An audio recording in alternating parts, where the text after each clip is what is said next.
Good morning everyone. आज हम बात करते हैं कंटेंट फर्स्ट में टॉपिक प्रपोजल जिसको कि ऑफर भी कहा जाता है, प्रस्ताव। हमने लास्ट वीडियो में कंटेंट फर्स्ट में essential elements of valid contract, वैध संविदा के आवश्यक तत्व, section 10 all agreements not contract बस ऑल कॉन्ट्रैक्ट्स आर एग्रीमेंट्स, सभी करार संविदा नहीं होते लेकिन सब संविदाएं करार होती है।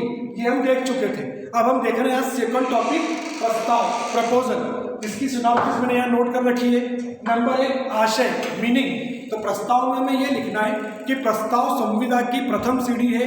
ये किसी भी करार का प्रथम चरण है। जब दो व्यक्ति आपस में मिलकर कोई करार करते हैं, एग्रीमेंट करते हैं, तो सबसे पहले वो क्या करते हैं, आपस में प्रस्ताव करते हैं, प्रपोजल, ऑफर। उसके बाद ही वो आगे का एक्सेप्टेंस, कंसिडरेशन और फिर करार कैसा होगा ये सब कुछ तय होता है। तो प्रस्ताव किसी भी संविदा का प्रथम चरण माना जा सकता है।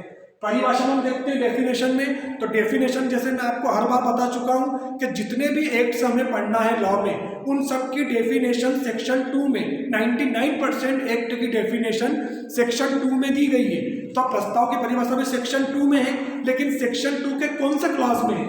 तो डेफिनेशन सेक्शन 2 सब क्लास ए। वो क्या कहता है कि प्रस्ताव की परिभाषा क्या डिफाइन करती है कि जब एक व्यक्ति किसी दूसरे व्यक्ति के सम्मुख इस आशय से कोई कार्य रखता है कि वह उस पर अपनी स्वीकृति प्रदान करे, तो यह माना जाएगा कि वह प्रस्ताव करता है। मतलब कोई कार्य होना, पर यहाँ कार्य का क्या नेचर है? लीगल होना। एक बात का ध्यान रखना आप, जब भी हम कोई करार कर रहे हैं तो वो लीगल होगा। यदि वो अनलीगल होगा तो वो ऑफर शून्य हो जाएगा, और यदि लीगल होगा तो वो एग्रीमेंट टू कन्वर्ट कॉन्ट्रैक्ट होगा। तो सिंपल डेफिनेशन सेक्शन 2 है कि एक व्यक्ति किसी दूसरे व्यक्ति के समक्ष कोई कार्य इस आशय से रखता है कि वह उस पर अपनी स्वीकृति प्रदान करे, तो वह प्रस्ताव माना जाएगा। Number 2 point. नंबर 3 प्रस्ताव के प्रकार, सामान्य और विशिष्ट। सामान्य को बोलेंगे हम जनरल प्रपोजल और विशिष्ट को बोलते हैं हम स्पेसिफिक प्रपोजल। सामान्य प्रस्ताव से ये मीनिंग है कि सामान्य प्रस्ताव समूचे जनसाधारण को किया जाता है, ना कि किसी एक व्यक्ति विशेष को। पर इसकी शर्त यह है कि संपूर्ण जनसाधारण को तो कर दिया गया, लेकिन वह व्यक्ति जो प्रस्ताव की शर्त को फुलफिल कर रहा है कॉन्ट्रैक्ट होने के बाद, उसी के साथ आपकी संविदा मानी जाएगी। इसके कुछ केस रेफरेंसेस भी है, लालमन शुक्ल वर्सेस गौरी दत्त, हरभजन वर्सेस हरचरण लाल, और आपके लीडिंग केस में Shrimati Carlin versus carbolic smoke बाल कंपनी। वो सभी जनरल प्रपोजल के केस रेफरेंस है। नंबर बी आता है विशिष्ट प्रस्ताव, जिसको बोलते हैं स्पेसिफिक प्रपोजल। विशिष्ट या विशेष, जैसे कि नाम से स्पष्ट है कि यह संपूर्ण जनसाधारण को न किया जाकर किसी एक व्यक्ति विशेष को किया जाता है, और संविदा उसी समय पूर्ण मानी जाती है जब वह व्यक्ति उसका परफॉर्मेंस, उसका पालन पूरा करता है। फॉर एग्जाम्पल, जैसे ए बी को एक स्कूटर 10,000 रुपये में सेल करने का कॉन्ट्रैक्ट करता है, तो जब यहाँ पर दो विशिष्ट प्रस्ताव क्यों हुआ? क्योंकि यहाँ ए और बी है, यहाँ कोई ओवरऑल कम्युनिटी नहीं आई है, तो संपूर्ण जनसाधारण नहीं है, सिर्फ 2 पर्सन है, इसलिए ये विशिष्ट प्रस्ताव माना जाएगा। तो सिंपल से प्रस्ताव के प्रकार में आपने ये 2 चीज देख ली, सामान्य और विशिष्ट। फिर हम बात करते हैं प्रस्ताव के आवश्यक तत्व, इसेंशियल एलिमेंट्स ऑफ प्रपोजल। इसमें नंबर 1 है प्रस्ताव विशेष या सामान्य होना। मतलब प्रस्ताव विशेष भी हो सकता है, सामान्य भी हो सकता है। विशेष किस कैटेगरी में होगा? जब 2 व्यक्ति पर्टिकुलर एक दूसरा संविदा करे तो वो विशेष प्रस्ताव। लेकिन जब एक व्यक्ति पेपर में एड देता है, विज्ञापन देता है, तो वो विज्ञापन संपूर्ण जनसाधारण के लिए होता है, ओवरऑल कम्युनिटी के लिए होता है, तो वो सामान्य प्रस्ताव माना जाएगा, ना कि विशेष प्रस्ताव। नंबर 2 प्रस्ताव विनय के रूप में होना। हमेशा आप एक बात का ध्यान रखना कि आप किसी के भी समक्ष जब कोई प्रपोजल या ऑफर प्रेजेंट कर रहे हो, तो आपकी जो लैंग्वेज होनी चाहिए, जो भाषा होनी चाहिए, वो विनय वाली होना चाहिए, वो आदर पूर्वक होना चाहिए, ताकि आपकी लैंग्वेज का सामने वाले पर प्रभाव पड़े और वो व्यक्ति उस प्रपोजल को एक्सेप्ट करने में जरा सी भी देर न करे। इसके विपरीत यदि आप आपकी लैंग्वेज ऑर्डर लैंग्वेज में रखोगे, आदेशात्मक रखोगे, तो हो सकता है कि वो आपका प्रपोजल नहीं माने, क्योंकि प्रपोजल हमेशा विनय के रूप में होना चाहिए, धमकी या आज्ञा स्वरूप नहीं। नंबर 3 प्रस्ताव का आशय स्पष्ट होना। आशय मतलब मीनिंग। प्रस्ताव का आपका जो प्रपोजल है उसका मीनिंग एकदम क्लियर होना चाहिए। जैसे कि फॉर एग्जांपल ए बी से कहता है कि मैं तुम्हें मेरी घड़ी देने के लिए तैयार हूँ, इसकी जो भी कीमत होगी वो बाद में देख ली जाएगी। तो यहाँ आशय स्पष्ट नहीं है, बाद में क्यों देख ली जाएगी? उसकी जो भी कीमत है वो यदि आप हमें अभी बताओगे तो ही वो पूरा संविदा पूर्ण मानी जाएगी। तो यहाँ आशय स्पष्ट नहीं है, इसलिए वो संविदा नहीं मानी जाएगी। नंबर 4, पक्षकारों के मध्य वैधानिक संबंध, लीगल रिलेशन, मतलब दो पार्टियां जब आपस में करार संविदा कर रही है तो उनके जो रिलेशंस होना चाहिए इन फ्यूचर में वो लीगल होना चाहिए। यहाँ पर सामाजिक, राजनीतिक, नैतिक, आर्थिक इन संबंधों को लॉ में कोई मान्यता नहीं दी गई है। जैसे भोजन पर आने का निमंत्रण, सिनेमा दिखाने का निमंत्रण या सर्कस देखने का निमंत्रण, ये सब सामाजिक प्रस्ताव है। यदि आपको किसी व्यक्ति ने भोजन पर बुलाया और बाद में मना कर दिया तो आप उसके लिए कोर्ट नहीं जा सकते, उसके लिए रेमेडी नहीं ले सकते। लेकिन आपने किसी से मकान संबंधी कोई डील करी है और वो उसका परफॉर्मेंस पूरा नहीं कर रहा है तो आप उसको चैलेंज करने के लिए, रेमेडी लेने के लिए कोर्ट जा सकते हैं। तो पक्षकारों के मध्य वैधानिक संबंध, लीगल रिलेशन होना चाहिए। नंबर 5, प्रस्ताव का आशय, प्रस्ताव का स्पष्ट या गर्भित होना।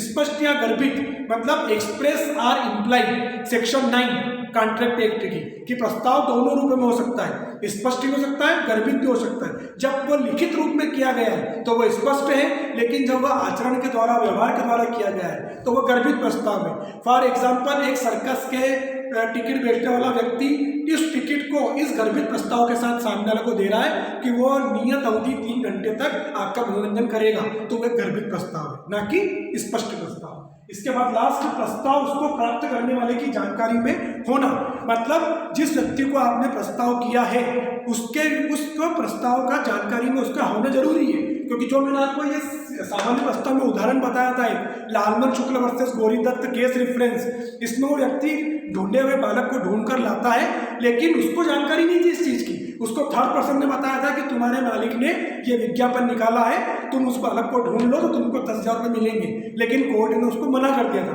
क्यों? क्योंकि ये उसकी जानकारी में नहीं था, ये उसको थर्ड पर्सन से जानकारी में मिला तो उसने ये काम किया।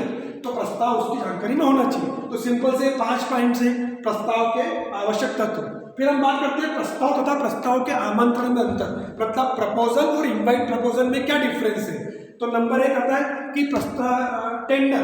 तो टेंडर आपने पेपर में देखे होंगे, विज्ञापन आते हैं, टेंडर निकाले जाते हैं। तो वो जो टेंडर निकाला गया है वो सिर्फ एक इनवाइट प्रपोजल है, प्रस्ताव का आमंत्रण है। लेकिन जब कोई कंपनी उस टेंडर के दर पर सहमत हो जाती है और उस कंपनी में आकर उससे कॉन्ट्रैक्ट कर लेती है तो वो प्रपोजल हो जाता है।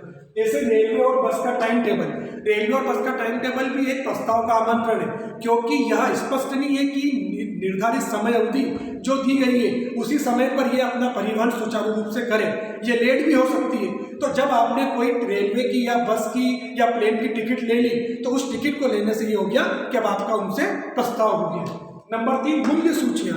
मूल्य सूची मतलब प्राइस लिस्ट। जैसे आप किसी दुकान पर जाते हैं तो वहाँ सभी सामान रखे रहते हैं, लेकिन आप वो सब प्रस्ताव का आमंत्रण है। वो दुकानदार आपको इनवाइट कर रहा है कि आप आइए, लेकिन आपने वहाँ गए और आपने अलग से साबुन निकला ली और 10 रुपये उसकी कीमत दे दी, तो ये हो गया प्रपोजल, ये हो गया प्रस्ताव। लेकिन उसके पहले तक वो क्या था?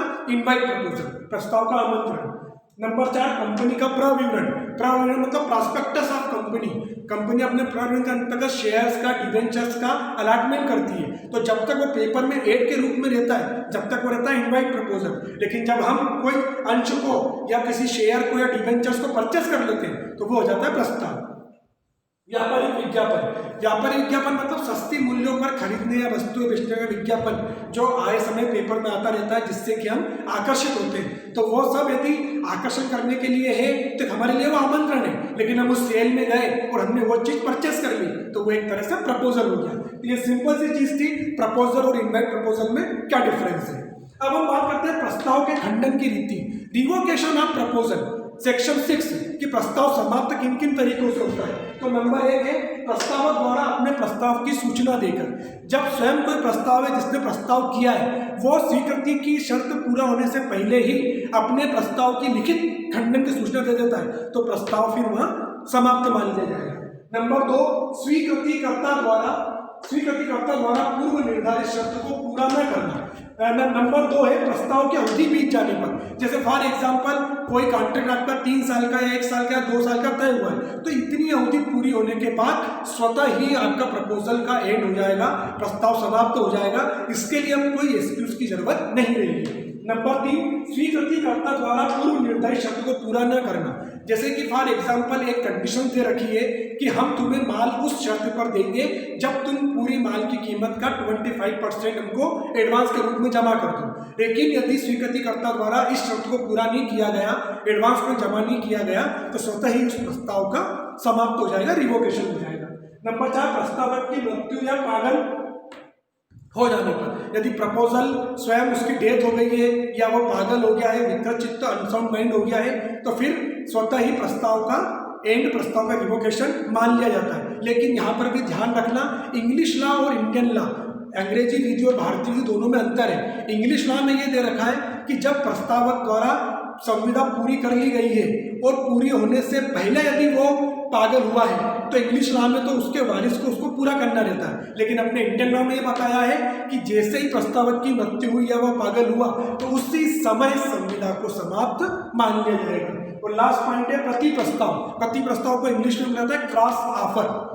क्रॉस ऑफर, जैसे कि हमने फॉर एग्जांपल ए ने बी के समक्ष अपने मकान की कीमत 10 लाख रुपए लिखी कि मैं 10 लाख रुपए में मेरा मकान सेल करना चाहता हूं, लेकिन बी उससे कहता है कि मैं 9 लाख रुपए में तुम्हारा मकान लेने के लिए तैयार हूं, यदि तुम 9 लाख में हाँ करते हो तो ये 9 लाख रुपए लो और मुझे दे दियो मेरा मकान। तो यह प्रस्ताव का क्या हो गया, प्रति प्रस्ताव, क्योंकि मूल प्रस्ताव की समाप्ति हो गई और एक नया प्रपोजल क्रिएट हो गया, क्योंकि 10 लाख का जो अमाउंट था वो खत्म हो गया, अब वो चीज 9 लाख में डन हो गई। तो ये होता है प्रति प्रस्ताव। तो ये सिंपल से 5 पॉइंट्स थे आपके, जिससे कि प्रस्ताव का खंडन होता है, रिवोकेशन होता है, सेक्शन 6 सब क्लास 1 से लेकर सेक्शन 6 सब क्लास 5।